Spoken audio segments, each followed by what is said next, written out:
2 സത്സംഗം കഴിഞ്ഞു. കഴിഞ്ഞ ഞായറാഴ്ച നമുക്ക് ഏരിയ പ്രാർത്ഥന ആയതുകൊണ്ട് നമുക്ക് ഇവിടെ എത്താൻ പറ്റിയില്ല. അപ്പോൾ അതുകൊണ്ടാണോന്ന് അറിയില്ല, ആളുകൾ കുറേ പേരൊക്കെ വന്ന് അല്ലേ, അപ്പോൾ അവർക്കത് മനസ്സിലായില്ല. അതായത്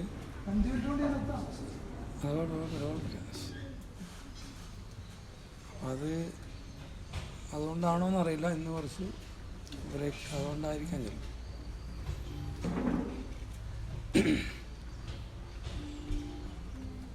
നേരത്തെ ഇവിടെ പറഞ്ഞില്ലേ, ഒരു മനുഷ്യ ജീവിതത്തിലെ ഏറ്റവും വലിയ കാര്യം എന്ന് പറഞ്ഞാൽ നമുക്ക് അറിവുണ്ടാണ്. ഗുരു പറഞ്ഞ എന്താണ്, ഇത് എന്ത് മാർഗമാണെന്ന് പറഞ്ഞാൽ ഇത് ജ്ഞാനമാർഗം എന്ന് പറയുകയാണ് അല്ലേ, ഇത് ജ്ഞാനമാർഗമാണ്. അപ്പോൾ അറിവ് എന്ന് പറയുന്നത് എന്താണ്, അതൊരു ജ്ഞാനമാണ്. അപ്പോൾ നമ്മളെ സംബന്ധിച്ച് ഗുരു നമുക്ക് പറഞ്ഞു തരുന്നത് എന്താണ്, ഈ ഒരു അറിവ് ഇല്ലാത്തവരാണ് ശൂദ്രന്മാർ. മനസ്സിലായില്ലേ, നമുക്ക് അറിവില്ല. നമ്മളെ സംബന്ധിച്ച് നമുക്ക് അങ്ങനെ ഒരു സത്സംഗത്തിലിരിക്കാനും അല്ലെങ്കിൽ കഴിഞ്ഞ ആഴ്ച ആൾ വരാത്ത ആളുകൾ വരാതിരിക്കേണ്ട കാര്യമൊന്നുമില്ല. ശരി ഉണ്ടോ? അത് ചില കാരണങ്ങൾ കൊണ്ടൊക്കെ സംഭവിക്കുമല്ലോ. പക്ഷെ നമുക്കെന്തില്ല, അങ്ങനെ ഒരു പരിചയം നമുക്കില്ല. അപ്പോൾ ഈ ആഴ്ച സ്വാമി ഉണ്ടാവില്ലല്ലോ, വെറുതെ പോകണോ? അപ്പോൾ നമ്മുടെ മനുഷ്യന്മാരങ്ങനെ എപ്പോഴും. അപ്പോൾ ഒരു അറിവിന് വേണ്ടി ഓരോ ശിഷ്യന്മാരും അനുഭവിച്ച ഒരുപാട് ത്യാഗമുണ്ട് ഇത് കിട്ടാൻ വേണ്ടിയിട്ട്. അപ്പോൾ അങ്ങനെ ഒരു പരിചയം നമുക്കില്ല, അതിനു വേണ്ടി ഒരു കഷ്ടപ്പെടുന്നൊരു പരിചയമൊന്നുമില്ല. ഒരിക്കലൊരു ഗുരുവിൻ്റെ അടുത്ത് ഒരു ശിഷ്യൻ പോയിരുന്നു. അപ്പോൾ അദ്ദേഹം ശിഷ്യൻ്റെ മുന്നിലിങ്ങനെ ഇരിക്കുക. അപ്പോൾ മറ്റ് ആളുകളോടൊക്കെ ഈ ഗുരു ഒരുപാട് സംസാരിക്കും. അദ്ദേഹത്തോടൊന്നും മിണ്ടൂല്ല, നോക്കൂല്ല, ഒന്നും ചെയ്യില്ല. അങ്ങനെ 3 വർഷം കഴിഞ്ഞതിന് ശേഷമാണ് അദ്ദേഹത്തിൻ്റെ മുഖത്തേക്ക് നോക്കിയത്. അത് കഴിഞ്ഞ് പിന്നെ അദ്ദേഹം എന്നാലും നിരന്തരം വരും ഗുരുവിനെ കാണാൻ. എന്നിട്ട് ഞാനിത് പറയുന്നത്, പിന്നെ ഒരു 3 വർഷം കഴിഞ്ഞപ്പോൾ ഗുരു എന്ത് ചെയ്തറിയാം, ഒന്നും മിണ്ടിയില്ല. 3 വർഷം കഴിഞ്ഞപ്പോഴാണ് ഗുരു ഒന്ന് അദ്ദേഹത്തോട് ചിരിച്ചു, പുഞ്ചിരിച്ച്. പിന്നെയും ഒരു 3 വർഷം കഴിഞ്ഞപ്പോൾ ഗുരു അദ്ദേഹത്തെ ചേർത്ത് പിടിച്ച് അദ്ദേഹത്തിനൊരു എന്താ പറയുക, ആ ഒരു ചുംബന ഉമ്മ വയ്ക്കുകയാണ് അദ്ദേഹത്തിന്. ശിഷ്യനെ പിടിച്ചിട്ട് ഗുരു എന്നിട്ട് പറഞ്ഞു, ഇനി നീ പോയിക്കോ. അപ്പോൾ ഗുരു ശിഷ്യൻ പറയും, അങ്ങനെ എനിക്കൊന്നും പറഞ്ഞു തന്നിട്ടില്ല, ഞാൻ 9 വർഷം അങ്ങയുടെ കൂടെ നിന്നിട്ടും ഒന്നും പറഞ്ഞു തന്നില്ലയോ എന്ന് ചോദിച്ചു. അപ്പോൾ ഗുരു പറഞ്ഞത്, നിൻ്റെ ആ ഒരു മനസ്സ് ഞാൻ എത്രമാത്രം നിന്നെ ഒഴിവാക്കിയിട്ടും കേട്ടോ. ഒന്നും പറഞ്ഞില്ല ഗുരു, ഇത്രയും 3 വർഷം ഒന്നും പറഞ്ഞില്ല. എന്നിട്ട് നമ്മളാണോ ഇരിക്കുമോ, നമ്മളൊരാഴ്ച കാണാത്ത തന്നെ ആളില്ല. അതാണ് ഇത്. ഞാൻ സന്ദർഭോചിതമായിട്ട് ഞാൻ കഴിഞ്ഞ ദിവസം ഒരു വായിച്ചൊരു അനുഭവം പെട്ടെന്ന് മനസ്സിൽ ഓർമ്മ, ഇത് പറയാൻ എൻ്റെ ഞാൻ വന്നെങ്കിലും പെട്ടെന്ന് ഓർമ്മ വന്നുകൊണ്ട് പറയാം. 3 വർഷത്തോളം ഇരിക്കുക. ഈ മറ്റുള്ള ശിഷ്യന്മാരോടൊക്കെ പറയുന്നുണ്ട്, ഇദ്ദേഹത്തെ മൈൻഡ് ചെയ്യുന്നില്ല. 3 വർഷം കഴിഞ്ഞപ്പോഴാണ് നോക്കിയത് മുഖത്തേക്ക്. അപ്പം നീ എന്നെ എത്രമാത്രം ഞാൻ നിന്നെ അവഗണിച്ചിട്ടും നീ എന്ത് ചെയ്തു, നിൻ്റെ ജീവനിൽ ആ ക്ഷമ, മനസ്സിലായില്ലേ, ആ വിനയം, എന്നോടുള്ള സ്നേഹം, ഇത് മതി നിനക്ക്, വേറെ ഒന്നും വേണ്ട എന്ന് പറഞ്ഞു. മനസ്സിലായില്ലേ? അപ്പം നമ്മൾ അറിവിന് വേണ്ടി നമ്മൾ എന്ത് ചെയ്യണം, നമ്മൾ ഒരുപാട് കഷ്ടപ്പെടാം. പക്ഷെ നമുക്ക് ആശ്രമത്തിന് അങ്ങനെ കഷ്ടപ്പെടേണ്ട ആവശ്യമുണ്ടോ? ഇല്ല. ഗുരു തന്നെ ശിഷ്യന്മാരെ ഓരോ സ്ഥലത്തേക്ക് പറഞ്ഞയച്ചിട്ട് നമുക്ക് ഓരോ കാര്യങ്ങൾ പറഞ്ഞു. അപ്പോൾ നമ്മൾ കഴിഞ്ഞ പ്രാവശ്യം നമ്മൾ പ്രാർത്ഥനയുടെ കാര്യം പറഞ്ഞു. പിന്നെ നമ്മൾ പറഞ്ഞത് എന്താ, നമ്മുടെ അന്നദാനം അല്ലേ, നമ്മൾ ആഹാരം, ഭക്ഷണം എന്ന് പറയുന്നൊരു വിഷയമാണ്.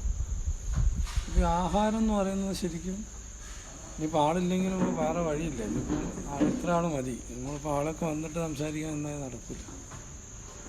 അപ്പോൾ നമ്മളെ ഭക്ഷണം നമ്മൾ എങ്ങനെ സ്വാധീനിക്കുന്നു എന്നത് വലിയൊരു ഘടകമാണ്. നമ്മുടെ ജീവിതത്തിൽ ആഹാരം എങ്ങനെ സ്വാധീനിക്കുന്നു. അപ്പോൾ അത് ഞാനൊരു അനുഭവവശത്തിലൂടെ പറയാം. അനുഭവമല്ല, ഒരു കുരുക്ഷേത്ര യുദ്ധം കഴിഞ്ഞ് ഭീഷ്മ പിതാമഹൻ ഇങ്ങനെ ശരശയിൽ കിടക്കുകയാണ്. അറിയാമല്ലോ എല്ലാവർക്കും. കിടക്കുന്ന സമയത്ത് പഞ്ചപാണ്ഡവന്മാരും അതുപോലെ ദ്രൗപദി, കുന്തി, അങ്ങനെ എല്ലാവരും ഇതിന് ചുറ്റും കൂടി നിൽക്കുകയാണ്. അദ്ദേഹം ഏത് നിമിഷവും അദ്ദേഹം ജീവൻ വിട്ടുപോകും. അപ്പോൾ ഭീഷ്മ പിതാമഹൻ ഇങ്ങനെ ഇവർക്ക് ഒരുപാട് ഉപദേശങ്ങൾ കൊടുക്കുകയാണ്. ഒരുപാട് നിങ്ങളിങ്ങനെ ജീവിക്കണം, അങ്ങനെ ഇങ്ങനെ ഇദ്ദേഹം ഇങ്ങനെ ഒരുപാട് ഉപദേശിക്കുന്ന സമയത്ത് ദ്രൗപദി ഒരു ചോദ്യം ചോദിക്കും ഭീഷ്മ പിതാമഹനോട്. ഇപ്പോൾ ഇങ്ങനെയൊക്കെ ഒരുപാട് ഉപദേശം തരുന്നുണ്ടല്ലോ, അന്ന് ആ രാജകൊട്ടാരത്തിൽ വെച്ച് ദുശ്ശാസനല്ലേ ആ കൗരവന്മാർ എൻ്റെ മാനത്തിന് വില പറഞ്ഞപ്പോൾ അല്ലേ, എന്നെ വസ്ത്രാക്ഷേപം ചെയ്തപ്പോൾ അങ്ങേക്ക് അവരോട് ഉപദേശിച്ചുകൂടായിരുന്നു? ഇത്രയും വലിയ പണ്ഡിതനല്ലേ, പിതാമഹനല്ലേ, എല്ലാവരും പറഞ്ഞാൽ കേൾക്കുമല്ലോ അല്ലേ. ഭീഷ്മപിതാമഹൻ എല്ലാവരും കേൾക്കും, രാജാവ് അതിന് ഏറ്റവും വലിയ ആളാണ്. അപ്പോൾ അത് ഒരു വല്ലാത്തൊരു ചോദ്യമായി പോയി അല്ലേ. ആ സമയത്ത് ഒരാൾ മരിക്കാൻ കിടക്കുക. പക്ഷെ സ്ത്രീകൾ പറഞ്ഞ കാര്യമില്ലല്ലോ. ഞങ്ങൾ ചോദിച്ചുകൊണ്ടൊരു ഗുണമുണ്ടായി, നമുക്കൊരു അറിവ് കിട്ടി. ചില ചോദ്യങ്ങളാണ് നമ്മൾ വിഡ്ഢിത്താണ് ചോദിക്കുന്നതെങ്കിലും വിഡ്ഢിത്തല്ല, അവർ ചോദിച്ചത് നല്ലൊരു ചോദ്യം തന്നെയാണ്. കാരണം അവർ ഇത്രയും വിഷമിച്ചപ്പം അദ്ദേഹം ഭയങ്കര ഉപദേശം കൊടുക്കുകയാണ് മരിക്കാൻ നേരത്തെ. അപ്പോൾ അതിന് ഭീഷ്മ പിതാമഹൻ പറഞ്ഞ മറുപടി എന്ന് വെച്ചാൽ, ആ മറുപടിയാണ് എന്നെ ഞെട്ടിച്ചത്. അദ്ദേഹം പറഞ്ഞത്, ഞാൻ എൻ്റെ ജീവിതകാലം മുഴുവൻ കൗരവരുടെ കൂടെയല്ലേ, അവരുടെ നീചമായ വാസനകളും പ്രവൃത്തികളും അവരുടെ പ്രവൃത്തിയും അതുപോലെ അവരുണ്ടാക്കി തന്ന ഭക്ഷണമാണ് ഇദ്ദേഹം കഴിച്ചത്. അതാണ് അതിന് പോയിന്റ്. ആ ഭക്ഷണം കഴിച്ച് എൻ്റെ ആ ഭക്ഷണമാണ് എന്തായിട്ട് മാറുന്നത്, രക്തമായിട്ട് മാറുന്നത് അല്ലേ, അതാണ് എനർജി ആയിട്ട് മാറുന്നത്. അപ്പോൾ ഈ ഭക്ഷണം കഴിച്ച് എനിക്കെന്ത് അങ്ങനെ പ്രതികരണ ശേഷി നഷ്ടപ്പെട്ടു. ആ നീചമായ വാസന എന്നെയും പിടികൂടി. ആ സമയത്ത് എനിക്ക് അതിനെതിരെ ശബ്ദിക്കാൻ കഴിഞ്ഞില്ല. കാരണം എന്താ, ആ തരത്തിൽ ഞാൻ അതിൻ്റെ ഒരു അടിമയായിപ്പോയി. മനസ്സിലായില്ല, ആ സങ്കല്പമാണ്. അപ്പം അപ്പോൾ അതാണ് ആ മഹാത്മാവ് ആ നിമിഷം പറയുമ്പോഴാണ് സത്യത്തിൽ നമ്മൾ ഏറ്റവും കൂടുതൽ ചിന്തിക്കേണ്ട ഒരു വിഷയമാണ്. അല്ലാതെ നമ്മളിപ്പോൾ അതിൻ്റെ ആത്മീയ തലം ഒന്നും പറഞ്ഞിട്ട് കാര്യമില്ല. ഇത് പറഞ്ഞപ്പോൾ നമുക്ക് മനസ്സിലാകാൻ പെട്ടെന്ന് അത്രയ്ക്ക് ഉന്നതനായ ഒരു മനുഷ്യൻ, അദ്ദേഹത്തിനെ പോലും എന്ത് ചെയ്തു, ആ കൊട്ടാരത്തിൽ ആളുകൾ പാചകം ചെയ്ത ഭക്ഷണം ആ ചിന്തകൾ എന്താണ്, ആ പാചകത്തിലേക്ക് അതിനെ വ്യാപിക്കുന്നവരുന്നു നമ്മൾ പാചകം ചെയ്യുമ്പോഴേ. അപ്പോൾ അവർ വിളമ്പ് കഴിഞ്ഞ് ഭക്ഷണം കഴിച്ച് എൻ്റെ രക്തവും മജ്ജയും മാംസവും ഒക്കെ എന്തായി മാറി, ആ നെഗറ്റീവ് ചിന്തകളായി മാറിപ്പോയി. അതുകൊണ്ടാണ് സംഭവിച്ചത്. അപ്പോൾ അതുകൊണ്ടാണ് ഗുരു എന്താ പറഞ്ഞ, ഗുരു എന്തിനാണ് അന്നദാനം എന്ന് പറഞ്ഞ സാധനം ആദ്യം വെച്ച്, എന്നാൽ പിന്നെ ആദ്യം ആത്മബോധം വെച്ചാൽ പോലെ. സാധാരണ നമ്മളൊരു വേദനാശ്രമത്തിൽ പോയി ഞാൻ തന്നെ എന്താ ചെയ്യുക, അങ്ങനെ ചിട്ടകൾ ഈ ചിട്ടകൾ ഇങ്ങനെ എണീക്കണം, മറ്റാണ് ആത്മബോധനം അല്ല ആദ്യം തരിക അല്ലേ. നമ്മൾ ആ സമയത്ത് ഗുരു എന്നാ ആദ്യം എന്താ ചോദിക്കുക, ഭക്ഷണം കഴിച്ചോ എന്ന് ചോദിക്കുക. എല്ലാം പിടിച്ചിരുത്തി 7ാമ ചതുർയുഗത്തിൽ 3ാമത്തെ മന്വന്തരത്തിൽ ഇങ്ങനെ ഒരു സത്യത്താനെ തെറ്റുപറ്റി, ആ തെറ്റാണ് നമ്മൾ കഷ്ടപ്പെടുന്നത് ആരും പറഞ്ഞിട്ടുണ്ടോ? അങ്ങനെ അദ്ദേഹത്തിൻ്റെ ഒറ്റ പണി കൊണ്ടാണ് നമുക്ക് ഈ ഗതി ഉണ്ടായത്. ഇന്ന് എപ്പോഴെങ്കിലും ഗുരു നമ്മൾ പറഞ്ഞിട്ടുണ്ടോ? ഇല്ല. ഗുരു എന്താ പറഞ്ഞ, നിങ്ങൾ എന്തെങ്കിലും കഴിച്ചു. അതാണ് കഴിഞ്ഞ ഓരോ ആശ്രമം സന്ദർശിച്ച ഓരോ VIP-കളും വലിയ ആൾക്കാരാണ്, ജ്ഞാനപീഠം ജേതാക്കളൊക്കെ പറഞ്ഞിരിക്കുന്ന അനുഭവമാണ്. ഗുരുവിനെ മുന്നിച്ച് ഗുരു ആദ്യം ഞങ്ങളോട് ചോദിച്ചത് ആഹാരം കഴിച്ചു. ഒരു മനുഷ്യൻ്റെ ഏറ്റവും അടിസ്ഥാനപരമായ കാര്യം. അപ്പോൾ ഗുരു എന്തിനാണ്, ഞാൻ പലപ്പോഴും ചിന്തിച്ചിട്ടുണ്ട്, ശാന്തിഗിരി ആശ്രമത്തെ പോലെ ഈ ആഹാരം പല സ്ഥലം കൊടുക്കുന്നുണ്ട്, എന്നാലും കുറവാണ്. എന്തിനാണ് ഗുരു ഈ അന്നദാനത്തിന് ഇത്രയും പ്രാധാന്യം കൊടുത്തത് എന്ന് ഞാൻ പലപ്പോഴും ചിന്തിച്ചിട്ടുണ്ട്.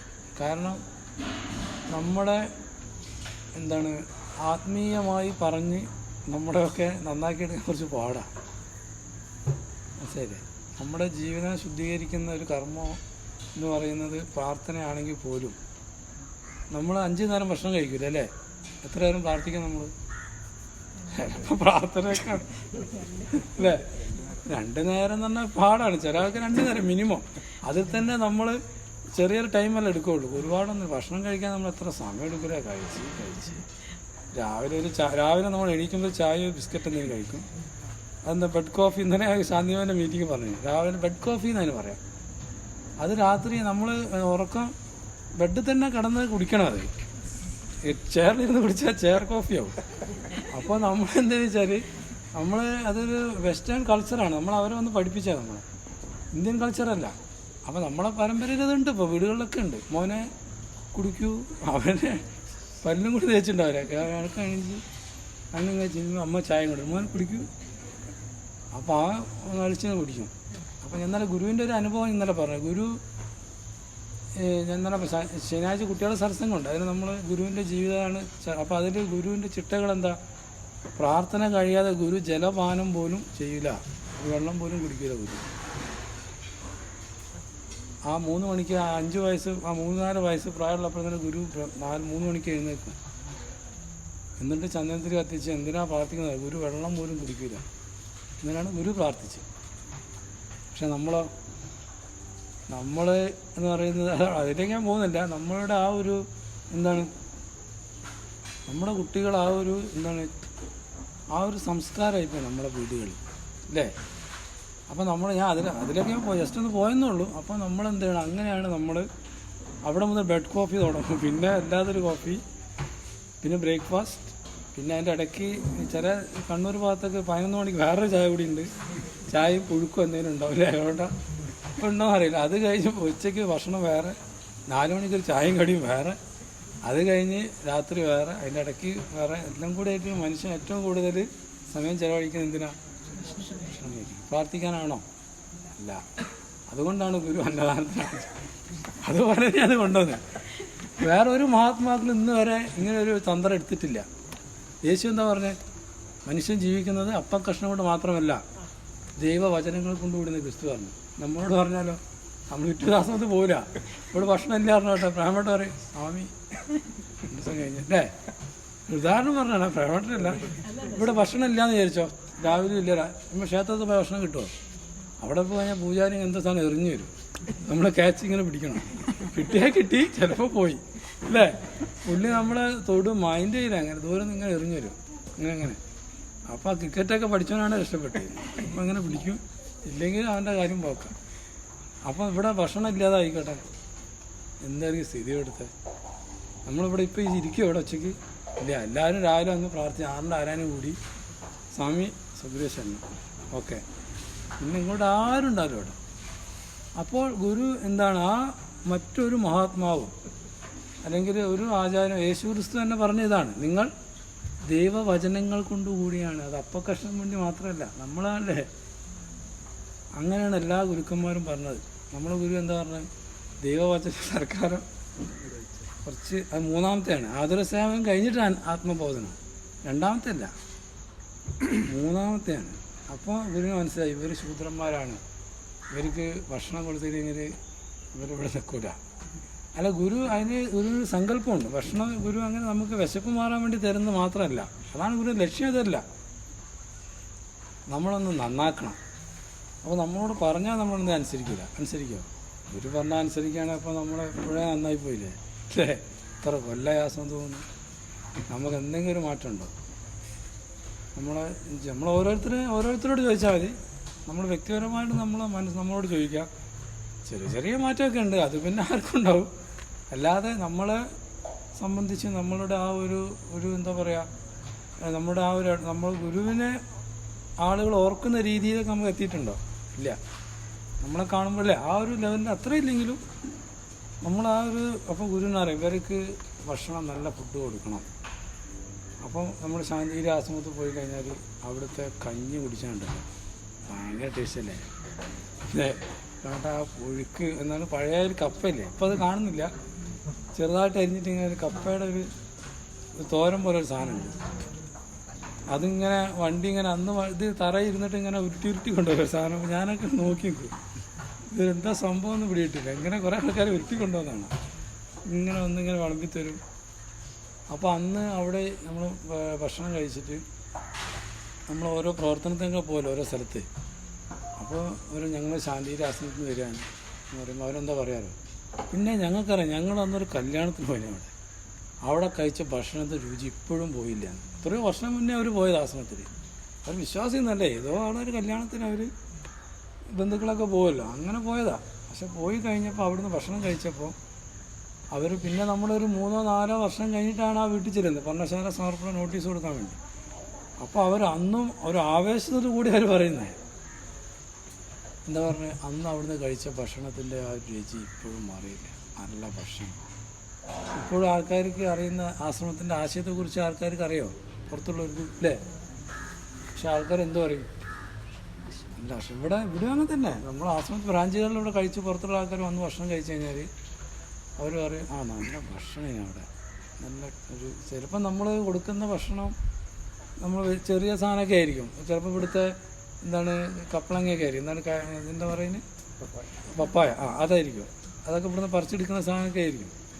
പക്ഷെ അത് കഴിക്കുമ്പോൾ അവരിലുണ്ടാകുന്ന ഒരു മാറ്റം. അപ്പോൾ ഗുരുവിനറിയാം എന്താണ് നമ്മളെ സംബന്ധിച്ച് നമുക്ക് എന്താണ് നമ്മളെ ഒന്ന് രക്ഷപ്പെടുത്തണമെങ്കിൽ എന്തിനേ പറ്റുള്ളൂ, ഭക്ഷണത്തിനേ പറ്റുള്ളൂ. അതാണ് ഗുരു പറഞ്ഞത്, ഭക്ഷണം കഴിച്ചോ.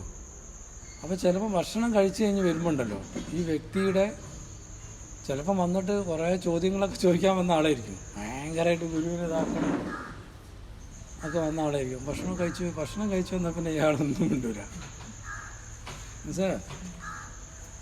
അതെന്താ, അതാണ് നമ്മുടെ ആശ്രമത്തിൻ്റെ ഒരു പ്രത്യേകത അല്ലേ?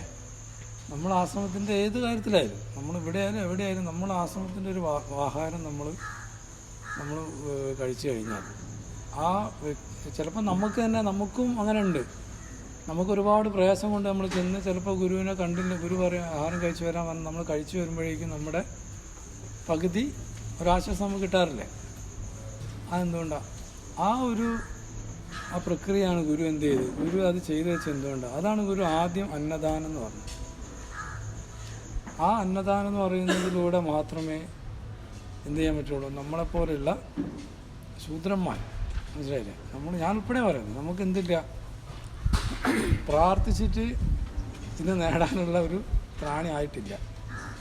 അപ്പോൾ എന്താണ് ഗുരുവിൻ്റെ ഇപ്പോൾ കാർലോസ് ഉസ്മാനൊക്കെ ദർശനവശത്ത് കണ്ട കാഴ്ചയല്ല. ഓരോ നമ്മൾ ഈ ഭക്ഷണമൊക്കെ കൊണ്ട് ചില ആൾക്കാർ ഓടയിലൊക്കെ കൊണ്ടുപോയിട്ട് വേസ്റ്റൊക്കെ ഇടുമല്ലോ. അപ്പോൾ എന്താ കാണുന്നത്, അവിടെ പ്രകാശമാണ് കാണുന്നത്, അന്നം അല്ലേ, ബ്രഹ്മമാണത്. അപ്പോൾ ഇതിൻ്റെ ഭക്ഷണത്തിലൊക്കെ എന്താണ്, ബ്രഹ്മപ്രകാശമാണ് അത് കാണുന്നത്. അപ്പോൾ നമ്മളത് കഴിക്കുമ്പോൾ എന്താ സംഭവിക്കുന്നത്, നമ്മുടെ ഉള്ളിലേക്ക് എന്താണ്, ഇപ്പോൾ നമ്മളിപ്പോൾ ഒരു ഏത് കാര്യവും ഗുരുവിൻ്റെ പ്രകാശം അതിൽ അടിച്ചു കഴിയുമ്പോൾ എന്തായി മാറും, അത് പ്രസാദമായിട്ട് മാറും. ഇപ്പോൾ നമ്മളിപ്പോൾ നിവേദ്യം, നമ്മളിപ്പോൾ ഒരു പഴം അരിഞ്ഞ ഒരു പാത്രത്തിൽ വെച്ച് പിന്നെ അതെന്താണ്, അതൊരു പഴം മാത്രമല്ല, പക്ഷെ അതിനെ നമ്മൾ ആരാധിച്ച് കഴിയുമ്പോൾ ആ പ്രകാശം നമ്മൾ അതിലേക്ക് കണ്ടില്ലേ, ചെയ്യുന്നുണ്ടല്ലേ, അപ്പോൾ അതെന്തായി മാറി, നിവേദ്യമായി മാറി അല്ലേ? അത് നമ്മൾ കഴിക്കുമ്പോൾ എന്താ സംഭവിക്കുന്നത്, ആ പ്രകാശമാണ് ഉള്ളിലേക്ക് പോകുന്നത്, പഴമല്ല. പക്ഷെ നമ്മൾ പഴമാണ് കഴിക്കുന്നത് അല്ലേ? അതുപോലെ തന്നെ നമ്മുടെ ഈ ആഹാരം നമ്മൾ വെച്ച് കഴിഞ്ഞാൽ നമ്മൾ പ്രാർത്ഥിക്കുന്നുണ്ടല്ലേ, നമ്മളിവിടെ ആശ്രമത്തിൽ പ്രാർത്ഥിക്കുന്നുണ്ടല്ലേ, അതെന്തിനാണ് പ്രാർത്ഥിക്കുന്നത്? ആരും കഴിക്കുന്നില്ല, എല്ലാം അടപ്പ് തീർന്ന് തുടച്ച് നമ്മൾ തിരി കത്തിച്ച് പ്രാർത്ഥിക്കുമ്പോൾ എന്താ ചെയ്യുന്നത്, ആ ഗുരുവിൻ്റെ പ്രകാശം അതിലേക്ക് അതെന്തായി മാറി, അത് ഗുരുവിൻ്റെ പ്രസാദമായി മാറി. അതാണ് പറഞ്ഞിരിക്കുന്നത്, ഇത് കളയരുത്, അല്ലാതെ നമ്മൾ വിചാരിക്കുന്ന സംഭവമല്ല. അപ്പോൾ ആ പ്രകാശം അതിലേക്ക്, അപ്പോൾ പ്രാർത്ഥിക്കുന്ന ആരും എന്നുള്ളതല്ല, ഒരാൾ പ്രാർത്ഥിച്ചു കഴിഞ്ഞാൽ തിരികെത്തിച്ച് അഖണ്ഡനാമം ചൊല്ലി തീർത്ഥം കുടഞ്ഞ് നമ്മൾ ആ ഗുരു എന്താ പറയുന്നത്, ഗുരുവിൻ്റെ ആ പ്രകാശം അതിലേക്ക് വരും. ഗുരുവിൻ്റെ ഒരു ശരിക്കും അതൊരു എന്താ പറയുക, ഗുരുവിൻ്റെ ഒരു പങ്കായിട്ട് തന്നെ വരും അത് ശരിക്കും, മനസ്സിലായില്ല? ആ ദർശനമുള്ളവർക്ക് അത് കാണാൻ പറ്റും, നമുക്കറിയാത്തതുണ്ടാവും. അപ്പോൾ ആ ഒരു പ്രസാദമാണ്, ആ പ്രസാദത്തിൽ നേരത്തെ പറഞ്ഞ പോലെ അതിലേക്ക് ഗുരുവിൻ്റെ പ്രകാശം അതിൽ വന്നു ചേരുമ്പോൾ എന്തായി മാറും, ഗുരു പ്രസാദമാണ്. അപ്പോൾ നമ്മൾ ഈ പ്രസാദമൊക്കെ നമ്മൾ കഴിക്കുന്നുണ്ടല്ലോ, ഭയങ്കര ഭക്തിയല്ലേ നമുക്ക് കിട്ടിക്കഴിഞ്ഞാൽ, അയ്യോ പ്രസാദം കിട്ടി, അതുപോലെ നമ്മൾ ഇത് കഴിക്കണോ? ആരാ കഴിക്കുന്നത്? കിട്ടിക്കഴിഞ്ഞാൽ എങ്ങനെയെങ്കിലും ആ പ്രാർത്ഥന തീരണേ ദൈവമേ, കുറേ ഉണ്ടല്ലോ പരമാനന്ദ പതാരോടെ കഴിഞ്ഞ് വിശന്ന് കണ്ണാണ് നിൽക്കുക. അപ്പോഴേക്ക് അങ്ങനല്ല, സ്വാമി ഇപ്പോൾ ലേറ്റായി, ഇനിയിപ്പോൾ സ്വാമി ഇതൊക്കെ സംസാരിച്ച് ഇനി അവിടെ പോയി തീരുന്നുമില്ല. ഞാൻ തമാശ അറിയില്ല, ഞാൻ ഒരിക്കലും ഞാൻ ചന്ദ്രൂർ പോയി, ഞാനന്ന് ആയുർവേദത്തിൽ വർക്ക് ചെയ്യുന്ന സമയമാണ്. അപ്പം ഞങ്ങൾ അന്ന് ബ്രഹ്മചര്യമൊന്നുമല്ല, വർഷങ്ങൾക്ക് മുമ്പ്. അങ്ങനെ ഞാൻ ചന്ദ്രൂർ പോയി ഉച്ച സമയത്താണ് ചെന്ന്, എന്തോ സപ്ലൈ ആയിട്ട് പോകുന്ന വഴിക്ക് കയറി ഉച്ചക്ക് ഭക്ഷണം കഴിക്കാൻ വേണ്ടി കയറിയപ്പോൾ കുറച്ച് നേരത്തെ ആയതുകൊണ്ട് പറഞ്ഞു ഭക്ഷണം തരാമെന്ന് പറഞ്ഞു. അങ്ങനെ ഞാനെൻ്റെ കൂടെ ഒരു ആളുണ്ട്, ഞങ്ങൾക്ക് രണ്ടാൾക്കും കരുണാരജയെ പോലും അറിയില്ല, സ്ഥിരം പ്രാർത്ഥിക്കുന്നത്. പിന്നെ ഇത് ഈ സംഭവം പ്രാർത്ഥിക്കാത്തല്ലേ. അവിടെ വന്നിരുന്ന് ഭക്ഷണം വിളമ്പി ചേട്ടൻ പറഞ്ഞു പ്രാർത്ഥിച്ചോളൂ എന്ന് പറഞ്ഞു. ഞാനിങ്ങനെ എന്തോ കൂടെ ഇരിക്കുന്ന ഒരാണ്ട് വണ്ടി ഓടിക്കുന്ന ആളാണ്, അവന് അത്രയും അറിയില്ല. ഞാനാകെ പെട്ടുപോയി, അന്നാണ് ഞാൻ പെട്ടുപോയത്. അപ്പോൾ എന്തോ ഭാഗ്യത്തിന് ഞങ്ങളെ കൂടെ തന്നെ ഏതോ 2 അമ്മമാർ ഉണ്ടായിരുന്നു, 2 സ്ത്രീകൾ അവിടെ ഉള്ള, അവരിരുന്നായിരുന്നു. ഞങ്ങൾ രണ്ടും പിന്നെ സാധാ പന്തി അല്ല ശരിക്കും, അന്ന് ഇരുന്ന് കഴിക്കുന്നൊരു സമയമാണ്.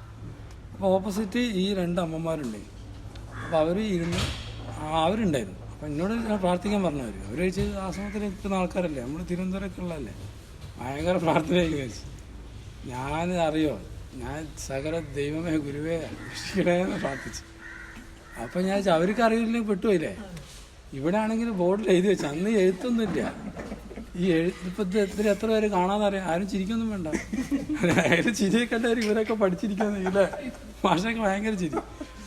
കാണാതിരുന്ന ആൾക്കാരൊക്കെ ഇതിൽ 1, 2, 3 ആരുണ്ടോ എന്ന് പറഞ്ഞു. എനിക്കറിയില്ല എപ്പോഴും, സത്യം ഞാൻ തുറന്നു പറയാം. കാരണം ഞാൻ പ്രാർത്ഥിക്കാറില്ലല്ലോ, ഇവിടെ വന്ന് ഇരിക്കുകയാണെങ്കിൽ പ്രാർത്ഥിച്ചത്. അപ്പോൾ ഈ ഇരിക്കുന്ന ആർക്കും ചിലപ്പോൾ അറിയണമെന്നില്ല, അതുപോലെ എനിക്കും അറിയില്ല.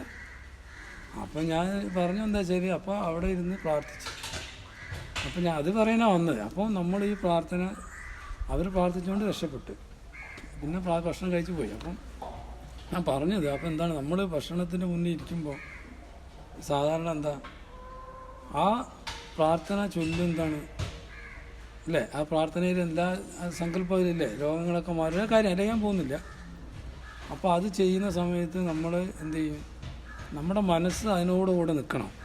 അല്ലാതെ ചടങ്ങിന് ചെയ്യാൻ നമ്മളിപ്പോൾ എല്ലാവരും അങ്ങനെ ചൊല്ലുന്നു, നമ്മളും ചൊല്ലും അസതോമ സത്യമേ. അപ്പോൾ നമ്മളെന്താണ് ആ പ്രാർത്ഥനയായ ആ പ്രാർത്ഥിക്കുമ്പോൾ അത് കഴിഞ്ഞ് ആദ്യം നമ്മളൊരു പ്രാർത്ഥന കഴിഞ്ഞില്ലേ, ആദ്യം തിരിച്ച് പ്രാർത്ഥിച്ച്. അപ്പം നമ്മൾ പ്രാർത്ഥിക്കുന്നുണ്ടോ?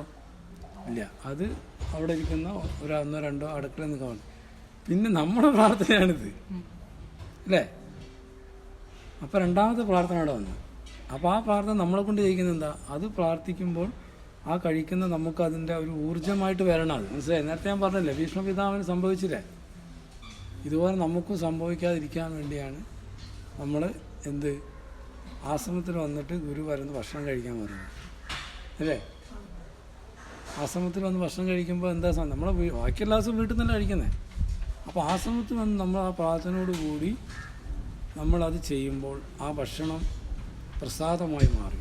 അപ്പോൾ ആ പ്രസാദം എന്ന് പറയുമ്പോൾ നമ്മൾ ഇപ്പം നേരത്തെ പറഞ്ഞില്ലേ, തീർത്ഥവും ഭസ്മവും പിന്നെ നിവേദ്യമൊക്കെ നമ്മൾ കഴിക്കുന്ന ഭയങ്കര ഭക്തിയോടുകൂടി അല്ലേ.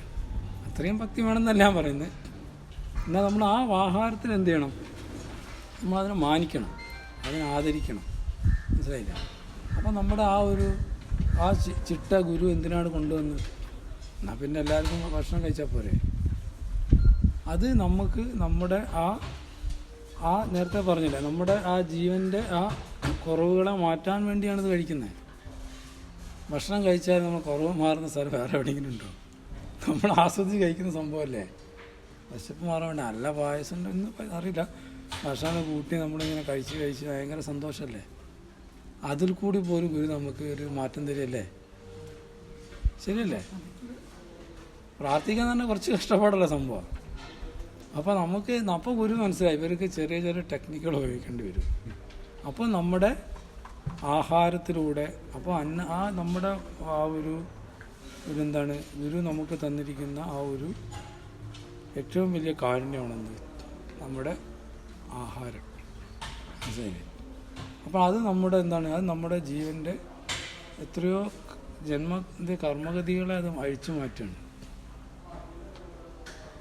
അപ്പോൾ ആ ഭക്ഷണത്തിന് നമ്മൾ എന്ത് ചെയ്യണം, ആ പ്രസാദമായി കണ്ട് നമ്മൾ എന്ത് ചെയ്യരുത്, ആ ഭക്ഷണത്തെ നമ്മൾ ഒരു മണി പോലും നമ്മൾ കളയാൻ പാടില്ല.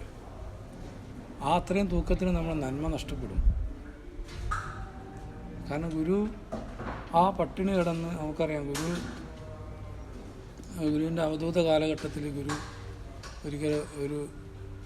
ഒരിക്കൽ ഗുരുവിൻ്റെ അടുത്ത് ഒരു വർക്കര ആ ഭാഗത്തുള്ള ഒരു പഴയൊരമ്മ വന്നു. അപ്പോൾ അമ്മയുടെ അടുത്ത് ഗുരു ചോദിച്ച്, അവിടെ ഇങ്ങനെ ഒരു കുടുംബം ഉണ്ടല്ലോ, ആ കുടുംബത്തിൻ്റെ സ്ഥിതി എന്താണെന്ന് ചോദിച്ചു. അപ്പം പറഞ്ഞു അവർ നശിച്ചു പോയി, അവർ ഭയങ്കര പ്രതാപികളായിരുന്നു, അവരിപ്പോൾ ഒന്നുമില്ല, നശിച്ചു പോയി, ആ വീട്ടിൽ ഒന്നുമില്ലെന്ന്.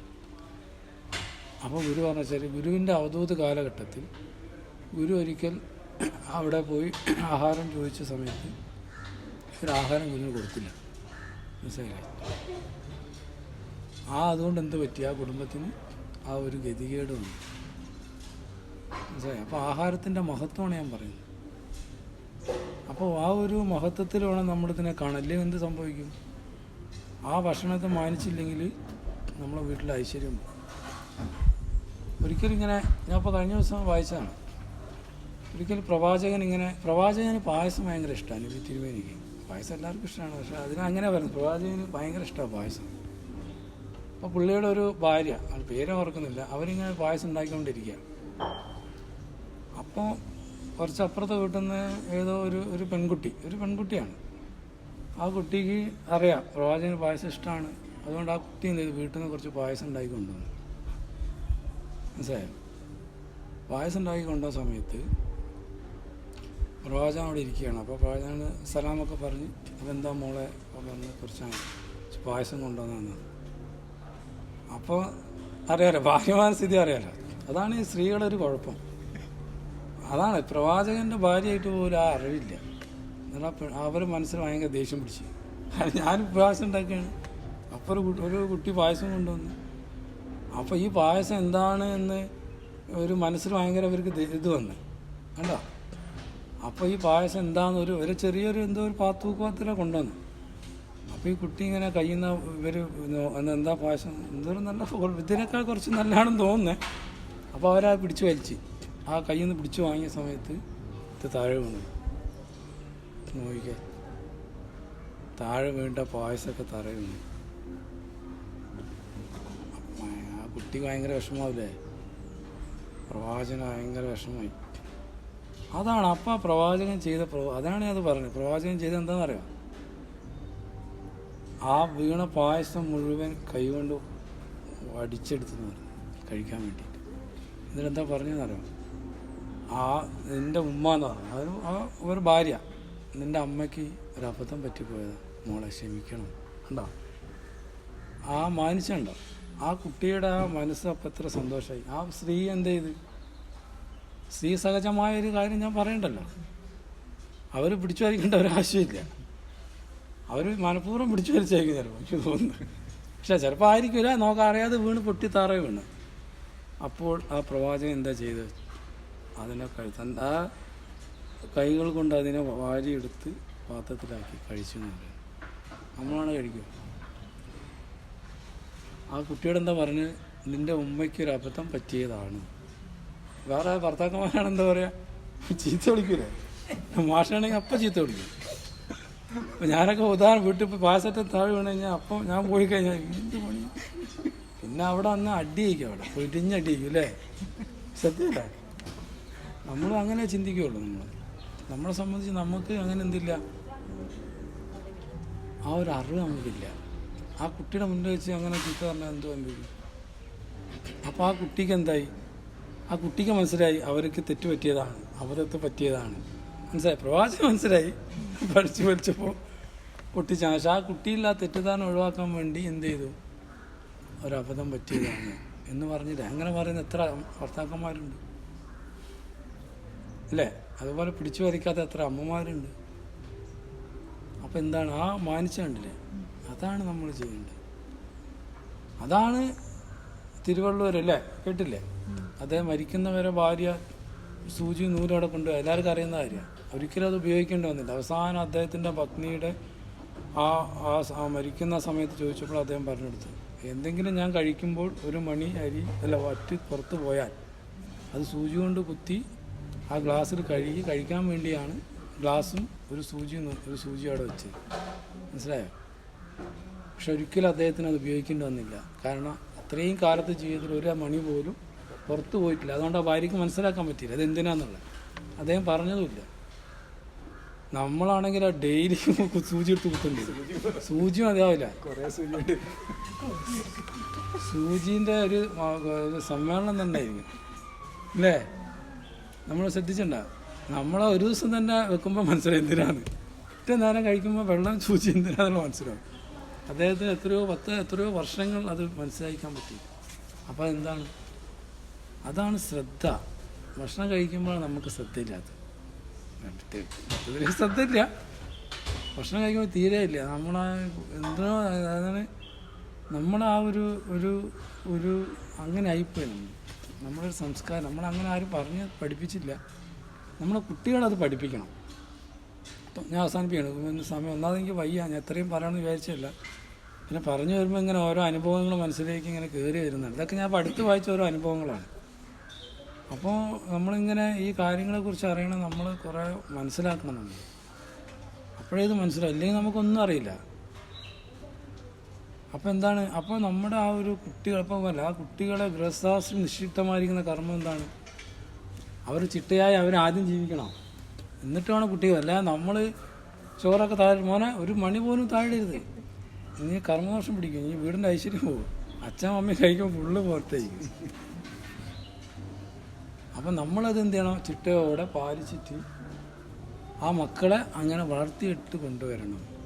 അപ്പോൾ അങ്ങനെ കൊണ്ടുവരാൻ നമുക്ക് എന്ത് വേണം, ഒരു ആശ്രമ പരിചയം വേണം. അതിനാണ് ഇവിടെ പറഞ്ഞ് അറിവ് കിട്ടണം. അപ്പോൾ ഓരോ സത്സംഗത്തിൽ വരുമ്പോൾ നമുക്ക് ഓരോ അറിവുകളല്ലേ കിട്ടുന്നത്, ശരിയല്ലേ? ഈ സത്സംഗത്തിൽ അറിവ് കഴിഞ്ഞ സത്സംഗം കിട്ടിയിരുന്നു ഇല്ലല്ലോ. അപ്പോൾ ഇത് വരാത്തവർക്ക് ഇത് കിട്ടുമോ? കിട്ടൂല. അതാണ് ഗുരു പറഞ്ഞത്, ഇതൊരു ജ്ഞാനമാർഗ്ഗം. നമ്മൾ അറിവ് നമുക്ക് വേണം, അല്ലാതെ ഭയങ്കര ശേഷി ഉണ്ടായിട്ടൊന്നും കാര്യമില്ല. അപ്പോൾ നമ്മുടെ ജീവനിൽ ആ ഭക്ഷണം കഴിക്കുമ്പോൾ എങ്ങനെ അത് കഴിക്കണം, അതിൻ്റെ മഹാത്മ്യം അതിൽ ഓരോ ഗുരുക്കന്മാരും അവർ നമുക്ക് കാണിച്ചു തന്നിട്ടുണ്ട്, മനസ്സിലായില്ലേ? ആ അവരുടെ പ്രാർത്ഥന കൊണ്ട്, ആ ഗുരുവിൻ്റെ ആ പ്രാർത്ഥന കൊണ്ട്, ഗുരു എന്താണ് ആ നോവ് കൊണ്ട് എന്തുണ്ടായി, ഭക്ഷണം വരെ അവിടെ ഉണ്ടായിട്ടില്ലേ? അതൊക്കെ അറിയാലോ എല്ലാവർക്കും അല്ലേ? ആ ആളുകൾ വന്നപ്പോൾ ഭക്ഷണമില്ല, അപ്പോൾ ഗുരു പോയിട്ട് ആ സംഘം എന്തായി, അത് സിദ്ധിയൊന്നുമല്ല, അത് ആ ഗുരുവിൻ്റെ ഒരു വേദനയാണ്, മനസ്സിലായില്ലേ? അപ്പോൾ അതാണ് ശാന്തിഗിരിയുടെ മഹത്വം. ആ അരി ഇടുമ്പോഴൊക്കെ പ്രാർത്ഥിച്ച്, അത് ഞാൻ അടുത്ത ക്ലാസ്സിൽ പറയാം, ഇതിലേക്ക് ഇപ്പോൾ പോകുന്നില്ല. വീട്ടിലേക്ക് ഞാൻ വന്നില്ല, വീടിൻ്റെ അടുക്കളയിലേക്ക് ഞാൻ വന്നിട്ടില്ലേ, അത് ഞാൻ പിന്നെ വരുള്ളൂ. അടുത്ത കുറച്ചുകൂടെ ആളുണ്ടായി കേട്ടോ. ഇതിപ്പോൾ ഞാൻ ബേസിക്കായിട്ട് ഞാൻ കുറച്ച് ഇന്നത്തെ ഒരു ഇതിൽ പറഞ്ഞെന്നുള്ളൂ. അപ്പോൾ അതിലേക്ക് പിന്നെ അപ്പം നമ്മളെ സംബന്ധിച്ച് ആ 5,000 ആൾക്ക് കൊടുത്തില്ലേ,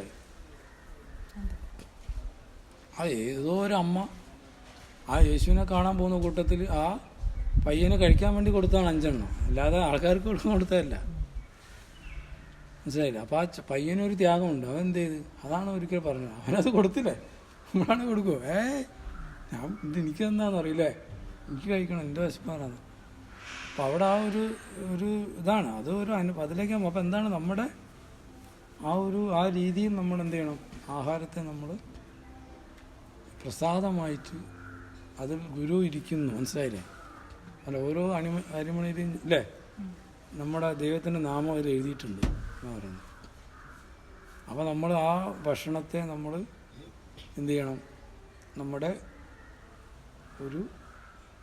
നമ്മുടെ ഒരു ചിട്ടയായിട്ട് നമ്മൾ മാറ്റണം. ഭക്ഷണം കഴിക്കുന്നത്, ഭക്ഷണം വെക്കുന്നത് നമ്മളൊരിക്കലും അതിനൊരു ചിട്ടയായിട്ട് ഇതുവരെ കണ്ടിട്ടുണ്ടാവില്ല ആരും. നമ്മൾ പ്രാർത്ഥിക്കുമ്പോൾ ചിട്ട പല കാര്യമൊക്കെ ഉണ്ടാവും, പക്ഷെ ഭക്ഷണം കഴിക്കുന്നതിന് നമുക്ക് എന്തില്ല, നമുക്ക് ചിട്ടയൊന്നും പൊതുവേ അങ്ങനെ ലോകത്തിൽ അങ്ങനെ സംസ്കാരമില്ല. കാരണം അതിലൂടെ നമുക്കൊന്നും സംഭവിക്കുന്നില്ല. ആഹാരം കഴിക്കുന്നതെന്ന് പറയുന്നത് എന്താണ്, വിശപ്പ് മാറാൻ വേണ്ടി എന്നൊരൊറ്റ ചിന്ത മാത്രമേ ആൾക്കുള്ളൂ അല്ലേ, നമ്മുടെ വിശപ്പ് മാറണം. പക്ഷെ അതിലപ്പുറത്തേക്ക് ഗുരു എന്താ പറഞ്ഞത്, ജീവൻ്റെ വിശപ്പുണ്ട്, മനസ്സിലായി? നമ്മൾ വയറിൻ്റെ വിശപ്പ് മാറാൻ വേണ്ടിയാണ് നമ്മൾ ഉദ്ദേശിക്കുന്നത്. ഗുരു ഉദ്ദേശിക്കുന്നത് എന്താ, നമ്മുടെ ജീവൻ എന്തുണ്ട്, ആ ആഹാരം നമ്മൾ പ്രാർത്ഥിച്ച് നമ്മൾ ആ സങ്കല്പം ചെയ്ത് സങ്കല്പം ചെയ്ത് കഴിക്കുമ്പോൾ ആ ആഹാരത്തിലൂടെ എന്ത് സംഭവിക്കും, ജീവൻ്റെ വിശപ്പ് രണ്ടും മാറും. അല്ലാതെ നമ്മൾ വെറുതെ വാരി കഴിച്ചാൽ എന്ത് സംഭവിക്കും, നമ്മളെ വയറിൻ്റെ വിശപ്പേ മാറുള്ളൂ, ശരീരത്തിൻ്റെ. ഇതാണ് ഒരു വ്യത്യാസം. അപ്പോൾ നമ്മൾ ചെയ്യുന്ന കാര്യത്തിലൊന്ന് ചെറുതായിട്ടൊന്ന് മാറ്റി പിടിച്ചാൽ പോരെ. എന്തായാലും ഭക്ഷണം കഴിക്കുന്നുണ്ട്, അപ്പോൾ ഒന്ന് പ്രാർത്ഥിച്ച് കഴിക്കുകയാണെങ്കിൽ രണ്ടെണ്ണം കിട്ടിയില്ലേ ഒരു കാര്യം ചെയ്യുമ്പോൾ. അത് നമ്മൾ ചിന്തിച്ചിട്ടുണ്ടോ? ഇല്ല. നമ്മളെങ്ങനെ വിശപ്പ് മാറണം. അപ്പോൾ വിശപ്പ് എന്ന വികാരം നമുക്ക് എന്താണ് പെട്ടെന്ന് ഓരോ മണിക്കൂറുകളും നമുക്ക് വരും, അത് നല്ലതാണ്. അപ്പോൾ നമുക്ക് വീണ്ടും ആ ചെയ്യുന്ന കർമ്മങ്ങൾ പ്രാർത്ഥിച്ച് ചെയ്യുമ്പോൾ അപ്പോൾ ഇത്രയും കാര്യങ്ങൾ ഇപ്പം നമ്മൾ ഈ കാര്യങ്ങളൊന്ന് മനസ്സിൽ ഓർമ്മിക്കുക. എനിക്ക് ഒന്നാമത് വയ്യ, ശരിക്കും ഞാൻ ഇന്ന് സംസാരിക്കാൻ വിചാരിച്ചല്ല. ചെറിയൊരു തൊണ്ടവേദന, ചെറിയൊരു തലവേദനയൊക്കെ ഉണ്ട്. പക്ഷെ എന്നാലും നമ്മളിത് മുടക്കാൻ പാടില്ല, മനസ്സിലായില്ലേ? മാതൃമണ്ഡലത്തിൻ്റെ ഒരു എന്താ പറയുക, ഈ മാതൃമണ്ഡലക്കാരൊന്ന് ഒന്ന് ഇതായി കഴിഞ്ഞാണ്ടല്ലോ ഭയങ്കര മാറ്റം വരും നമ്മുടെ പരമ്പരയിൽ.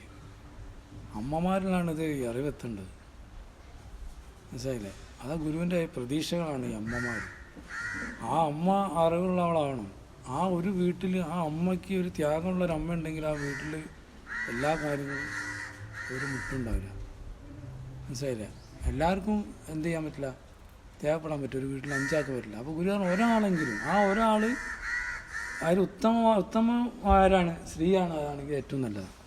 പുരുഷനാവണ്ടെന്നല്ല, പുരുഷനാവാം, അല്ല വേണ്ടെന്ന് 2 പേർക്കും ആവാം. പക്ഷെ അമ്മയാണെങ്കിലുള്ള ഗുണം എന്താ വെച്ചാൽ അത് ആ വീടിൻ്റെ വെളിച്ചമാണ്, അല്ലേ? അവിടെ വൃത്തിയാക്കുന്നതായാലും ആഹാരം പാകം ചെയ്യുന്നതായാലും കുട്ടികളെ വളർത്തുന്നതായാലും ആ വീടിൻ്റെ സകലത്തിലും എന്താണ് അമ്മയുടെ ഒരു സ്പർശം അവിടെ ഉണ്ട്. അപ്പോൾ നമ്മൾ അമ്മമാരെന്ത് ചെയ്യണം, ആ ഒരു ഇതൊരു ത്യാഗമായിട്ട് എടുക്കണം. പ്രാർത്ഥനയുടെ കാര്യം പറഞ്ഞു, ഈ ആഹാരത്തിൻ്റെ കാര്യത്തിൽ എന്ത് ചെയ്യണം, കുട്ടികളെ നമ്മൾ അവരെ പറഞ്ഞ് അത് മനസ്സിലാക്കി കൊടുക്കണം. നമ്മളെ ഗുരു കഷ്ടപ്പെട്ടതാണ്, മനസ്സിലായില്ലേ? ഗുരു അത് നമ്മളെ കഷ്ടപ്പാടല്ല അവരോട് പറയണ്ടേ. നമ്മൾ കഷ്ടപ്പെട്ട് പൈസ കൊണ്ടുവന്ന് കൊടുക്കുന്ന അല്ല പറയണ്ടേ. ഗുരുവിൻ്റെ ഒരു കഷ്ടപ്പാടുണ്ട് ഇതിൻ്റെ പിന്നിൽ. നമ്മൾ ഓരോ അരിമണി കഴിയുമ്പോൾ എൻ്റെ ഗുരു വേദനിക്കുമെന്ന് അവരോട് പറഞ്ഞു കൊടുക്കണോ? അല്ലാതെ നമ്മൾ ഭക്ഷണം കളയുമ്പോൾ നമ്മൾ വേറെ ലാഘവത്തോടെ അത് ചെയ്യരുത്. അങ്ങനെ ചെയ്യുമ്പോൾ ആ വീട്ടിൽ എന്തുണ്ടാവില്ല, ഐശ്വര്യം ഉണ്ടാവില്ല. നമ്മുടെ കയ്യിൽ ഇഷ്ടംപോലെ അരിയുണ്ട്, ഇഷ്ടംപോലെ പൈസ ഉണ്ട് വെച്ചിട്ട് നമ്മൾ കളയാൻ പാടുണ്ടോ? പാടില്ല. നമ്മളൊരിക്കലും കളയാൻ പാടില്ല. ഇപ്പോൾ ചില സ്ഥലത്തൊക്കെ ഫംഗ്ഷനൊക്കെ നടത്തിയിട്ട് ബാക്കി വരുമ്പോൾ എന്ത് ചെയ്യും, നേരെ അനാഥാലയത്തിലേക്കോ അല്ലെങ്കിൽ ഈ മദ്രസകളിലേക്ക് കൊടുക്കും. ഒരു കഴിഞ്ഞ ദിവസം ഞാൻ അദ്ദേഹത്തിന് ഒരു പ്രഭാഷണം ഉണ്ട്. അദ്ദേഹത്തിന് വിളിച്ചു ചോദിച്ചു, ഭക്ഷണം ഉണ്ട് കൊണ്ടുവരട്ടെ. അപ്പോൾ അയാളെന്താ പറഞ്ഞത്, കൊണ്ടുവരണ്ടാന്ന്. ഇന്ന കുട്ടികൾക്ക് കൊടുക്കാനുള്ള ഭക്ഷണം ഇവിടെ ഉണ്ട്, നിങ്ങൾ കഴിച്ചിട്ട് ബാക്കി വന്ന ഭക്ഷണം കൊണ്ടുവരേണ്ട സ്ഥലമല്ല ഇത്. നിങ്ങൾ ആദ്യം ഇവിടെ കൊടുക്കണം, അല്ലേ? നമ്മൾ ചെയ്യേണ്ട അങ്ങനെ ചെയ്യണ്ട. നമ്മൾ ആദ്യം എന്താ ചെയ്യേണ്ടത്, നമ്മുടെ എവിടെയാണോ നമ്മുടെ അങ്ങനെ പറയില്ല, അവിടെയാണോ കൊടുക്കേണ്ടത് നടത്തേണ്ടത്. ഒരു കുറവ് ഇവിടെ വരാൻ പാടില്ല, മനസ്സിലായില്ലേ? അല്ലാതെ നമ്മൾ മറ്റുള്ള കാര്യങ്ങളിൽ ഈ പലർക്കും അങ്ങനെ ബാക്കി വരുമ്പോൾ ഏതെങ്കിലും സ്ഥലത്ത് കൊണ്ടു കൊടുക്കും. അദ്ദേഹം പറഞ്ഞ മറുപടി എന്നെ ഞെട്ടിച്ചളഞ്ഞു. അദ്ദേഹം പറയാം, അത് വേണ്ട, നിങ്ങൾ ഇങ്ങനത്തെ സ്ഥലം കൊടുക്കേണ്ട, ആദ്യം നിങ്ങൾ ആദ്യം ഉണ്ടാക്കിയ ആ ഭക്ഷണം ആദ്യം ഇവിടെ കൊടുക്കും, എന്നിട്ടാണ് ബാക്കി അവർക്ക് കൊടുക്കുന്നത്, അല്ലേ? അപ്പോഴവർക്ക് എന്ത് കിട്ടുള്ളൂ. അപ്പം അതാണ് നമ്മൾ ചിന്തിക്കേണ്ടത്. അപ്പം നമ്മുടെ ആശ്രമത്തിൻ്റെ കാര്യങ്ങളും നമ്മളെന്ത് ചെയ്യണം, നമ്മളെന്ത് ചെയ്യണം, വീട്ടിലത് ചെയ്യുമ്പോൾ ദൈവമേ ആശ്രമത്തിലും അങ്ങനെ ഒരു നിറമുണ്ടാവണം, അല്ലേ? അതുകൊണ്ട് ഗുരു പിടിയേരി മാറ്റി വയ്ക്കുന്നുണ്ടല്ലോ, അല്ലേ? എന്നിട്ട് ഇവിടെ കൊണ്ട് സമർപ്പിക്കും, ഇത്ര ആൾ ചെയ്യുന്നു. അപ്പോൾ ആ സങ്കല്പത്തിൽ നമ്മൾ ചെയ്യണത്. ഞാനത് പറയുകയാണ്, എന്താ വെച്ചാൽ ഞാൻ ഇപ്പോൾ വന്നുകൊണ്ട് പറഞ്ഞാണ് ഞാൻ നിർത്താൻ പോയത്. ആശ്രമത്തിന് ഒരു കുറവ് വരാൻ പാടില്ല, ഒന്നിനും, പ്രത്യേകിച്ച് ആഹാരത്തിന്. ബാക്കി ഒരു കുറവും ഇവിടെ വരില്ല. അല്ല, കുറവ് വരുന്നതല്ല പറഞ്ഞത്, അങ്ങനെ ഒരു ഇതുണ്ടാവാൻ പാടില്ല. അതിനുവേണ്ടി നമ്മളുടെ പ്രാർത്ഥന ഉണ്ടാവണം, മനസ്സിലായില്ലേ? ഇവിടെ എത്ര ആളുകൾ വന്നാലും അവർ കഴിക്കാനുള്ളത് ഇത് എത്ര ഒന്നല്ല, ആയിരക്കണക്കിന് ആൾ വരും, അല്ലേ? അവർ കഴിക്കാനുള്ള സംവിധാനം ഇവിടെ ഉണ്ടാവണം, അത് ഉണ്ടാക്കാനുള്ള ആളുണ്ടാവണം, അല്ലേ? അത് എന്താണ് പ്രാർത്ഥന തുടങ്ങി. അപ്പോൾ ഇനിയിപ്പോൾ നിങ്ങളെ പറഞ്ഞിട്ട് സംസാരിച്ചാൽ ശരിയാവില്ല. അപ്പോൾ പിന്നെ അതുകൊണ്ട് ഞാൻ കൂടുതൽ പറയുന്നില്ല. അപ്പോൾ ഇനി എല്ലാ സ്ഥലത്തും അങ്ങോട്ടായിരിക്കും. അപ്പോൾ അതുകൊണ്ട് നമ്മൾ ഇപ്പം ആരും കുറ്റങ്ങളുടെ കാര്യമില്ല. ഉച്ച സമയമായി, നമുക്ക് വിശക്കും, അത് സ്വാഭാവികമാണ്. വിശന്നിരിക്കുന്നതിന് മുന്നിൽ ദൈവം പ്രത്യക്ഷപ്പെടേണ്ടത് സത്സംഗത്തിൻ്റെ രൂപത്തിലല്ല, വാക്കുകളുടെ രൂപത്തിലല്ല, അന്നത്തിൻ്റെ രൂപത്തിലാണെന്ന് ആരോ ഒരാൾ പറഞ്ഞിട്ടുണ്ട്, ആരാന്നറിയില്ല. ആ ഒരു തീരെ നമുക്കിപ്പോൾ ഇവിടെ പ്രായോഗികമായി എടുക്കുന്നതായിരിക്കും നല്ലത്. അതുകൊണ്ട് നമ്മുടെ വീടുകളിൽ നമ്മൾ പാചകം ചെയ്യുമ്പം ഗുരുവിന് വേണ്ടി മാറ്റി വെക്കണം, മനസ്സിലായില്ലേ? അത് നമുക്ക് വേണ്ടിയാണ് മാറ്റി വയ്ക്കുന്നത്, അല്ലേ? ഗുരുവിന് വേണ്ടി എന്നാൽ നമ്മൾ പറയുന്നുള്ളൂ, അല്ലേ? ആ ഓരോ മണി അരിയിൽ ഒരു സങ്കല്പം വെച്ച് മാറ്റുന്നുള്ളൂ. അതങ്ങനെ പിടിച്ച് മാറ്റിയേക്കല്ല. അങ്ങനെ എടുത്തിട്ട് ദൈവമേ ഈ ആയിരക്കണക്കിന് ആൾ വരണേ ഞങ്ങൾ ആശ്രമത്തിൽ, ഞാനെൻ്റെ വന്ന് മാറ്റിയേക്കെ. അത് ഇതുകൊണ്ട് ഇവിടെ വെച്ച് ഭക്ഷണം കഴിക്കുന്നവർക്ക് ഒരു സമാധാനം കിട്ടണം, അല്ലേ? അപ്പോൾ നമ്മളും വന്ന് കഴിക്കൂലേ? ഈ കഴിക്കുന്നവർക്ക് ഒരു സമാധാനം കിട്ടണ്ടേ? അല്ലാതെ ഒരു പിടി അരി ഇങ്ങനെ അങ്ങനെ വാരിടരുത്. ആശ്രമത്തിന് വേണ്ടി എന്ത് ചെയ്യുമ്പോഴും നമ്മൾ ആ സങ്കല്പം, അത് ക്രമേണ വീടുകളിൽ അങ്ങനെയായി മാറണം. അത് അടുത്ത ക്ലാസ്സിൽ നമുക്ക് സംസാരിക്കാം. എന്തായാലും പ്രാർത്ഥന ഇനിയിപ്പം ആരെങ്കിലും സംസാരിക്കാം. അപ്പോൾ ഇത്രയും പറഞ്ഞുകൊണ്ട് എൻ്റെ ചെറിയ വാക്കുകൾ ഗുരുവാണ് സമർപ്പിക്കുന്നത്. ശ്രീദേശം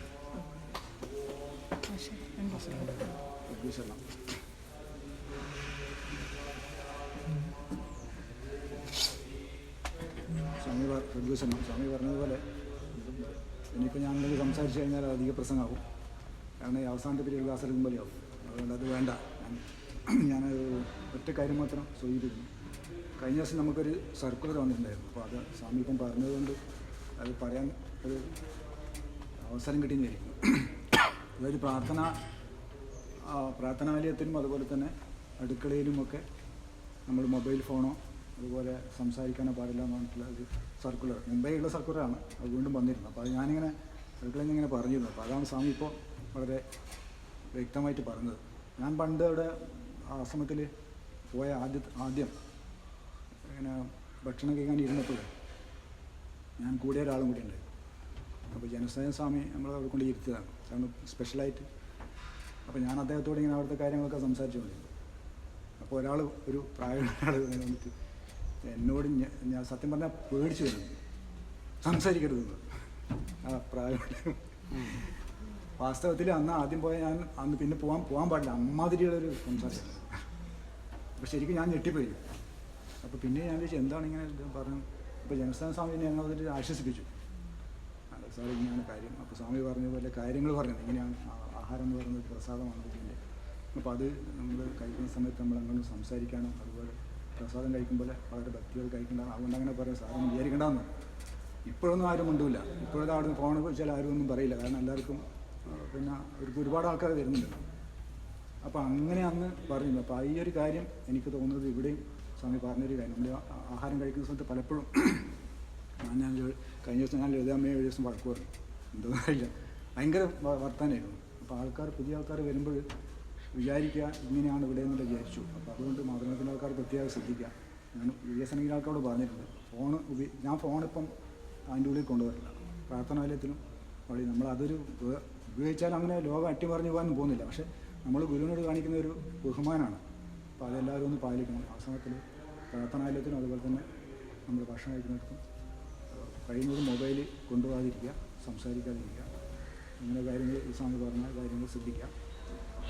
പിന്നെ സ്വാമി പിന്നെ പറയാൻ ഉദ്ദേശിച്ച കാര്യം, ഇനിയിപ്പോൾ അടുത്ത ക്ലാസ്സിൽ പറയാൻ ഉദ്ദേശിച്ച കാര്യം ഞാൻ പറയാമെന്ന് ചോദിച്ചു. അതുകൊണ്ട് ഞാൻ പറയുന്നില്ല. കാരണം വീടുകളിൽ സ്വാമി പറഞ്ഞു വീടുകളിൽ ഉള്ള സങ്കല്പം എന്തായിരിക്കണം. ഇപ്പോൾ എനിക്ക് ആശ്രമത്തിൽ പോയതിന് ശേഷം ഞാൻ ഒറ്റയ്ക്കായിരുന്നു ആശ്രമത്തിൽ പോയത്. അത് പറഞ്ഞ അവസാനം അപ്പോൾ ഈ വൈഫിനെ കൊണ്ടുപോയില്ല. അപ്പോൾ നമ്മൾ തമ്മിൽ പലപ്പോഴും ഈ സ്വാമി പറഞ്ഞ പോലെ ഉടക്കുണ്ടാവും.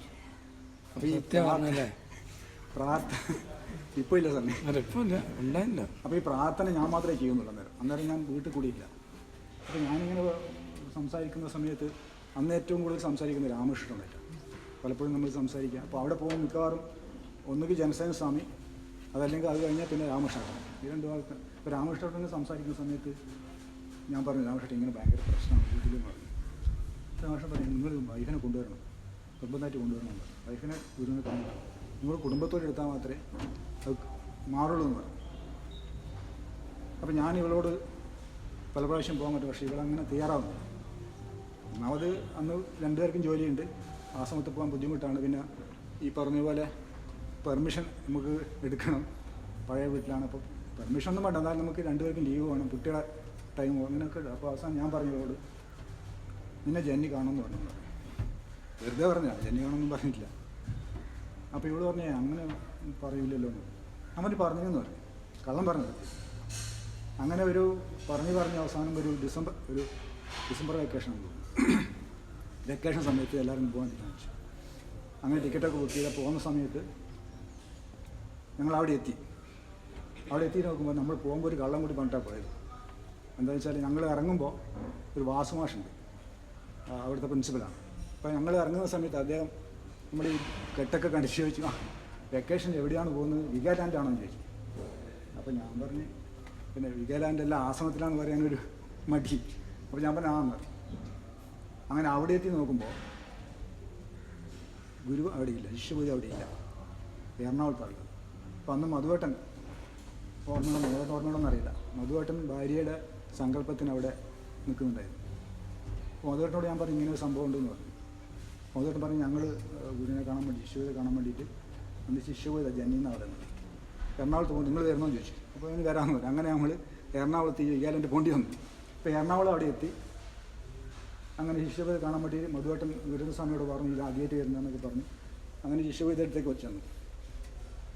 ആ ചെന്നിട്ട് അപ്പോൾ ശിശുവിതയുടെ കൂടെ ഇയാൾ പറഞ്ഞു ഇവർ ആദ്യമായിട്ട് വരികയെന്ന് പറഞ്ഞു. അപ്പോൾ ഞാനാണ് മുന്നിലുള്ളത്. അപ്പോൾ ചെന്നി ഞാൻ നോക്കിയിട്ട് ആദ്യമായിട്ട് അല്ലല്ലോ എന്ന് പറഞ്ഞു. ഞാൻ പറഞ്ഞു ചെന്നി ഞാനല്ല എൻ്റെ വൈഫുണ്ട്. അപ്പോൾ ഇവളെ നേരെ അടുത്തേക്ക് വിളിച്ചിട്ട് ചെന്നി ആദ്യം പറഞ്ഞത് ഞാൻ ഇന്നും ഓർക്കുന്നുണ്ട്. ഞാൻ അണ്ണനോട് വരാൻ പറഞ്ഞത് നിങ്ങളുടെ വീടിനൊരു പ്രശ്നമുണ്ട്, അത് ശരിയാക്കാൻ വേണ്ടിയിട്ടാണ്. ഞാൻ ഞെട്ടിപ്പോയി. കാരണം ഞാനൊരു കള്ളം പറഞ്ഞതാണ്. അപ്പോൾ ഗുരുവിൻ്റെ ഒരു സ്നേഹം എൻ്റെ അറിയാം. അപ്പോൾ ഞാൻ പറഞ്ഞത് ഇതുകൊണ്ടാണ്, നിങ്ങൾ വീടിന് ചെറിയൊരു പ്രശ്നമുണ്ട്. അപ്പോൾ ഇവൾക്ക് വിശ്വാസമായി എന്താണ് ജന്നി പറഞ്ഞിട്ടുണ്ടാവും. പക്ഷേ ജന്നി പറഞ്ഞിട്ടില്ലായിരുന്നു എന്നുള്ളത് പിന്നീട് ഞാൻ പറഞ്ഞു. അപ്പോൾ ഗുരുവിൻ്റെ ഒരു സ്നേഹമാണ്. അപ്പോൾ അതിന് ശേഷം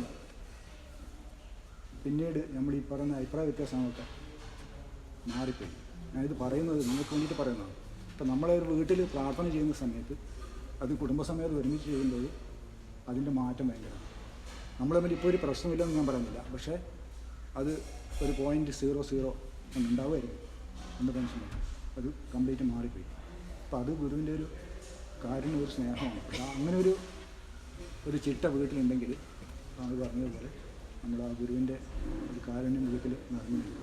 ഇത്രമാത്രമേ പറയാം. ഒരുപാട് കാര്യങ്ങൾ വേറെയും പറയാനുണ്ട്, പക്ഷേ ഈ ഒരു അവസരത്തിൽ ഇത്രയും ലേറ്റ് ആയതുകൊണ്ട് ഭക്ഷണമായി കഴിഞ്ഞു. അപ്പോൾ എല്ലാവർക്കും ഗുരുവിൻ്റെ കാരുണ്യം ഉണ്ടാവട്ടെ എന്ന് മാത്രം പ്രാർത്ഥിച്ചുകൊണ്ട് എൻ്റെ വാക്കുകൾ പറഞ്ഞു.